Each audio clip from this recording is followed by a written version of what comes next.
What is this? Apple. Very good. B is for? Book. Very good.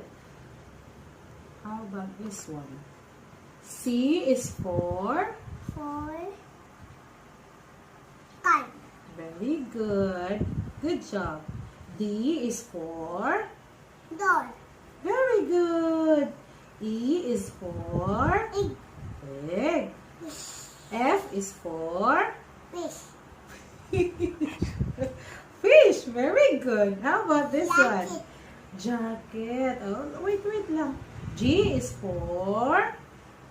What is that? Spell. Is this one is a A girl. girl. H is for? Chicken.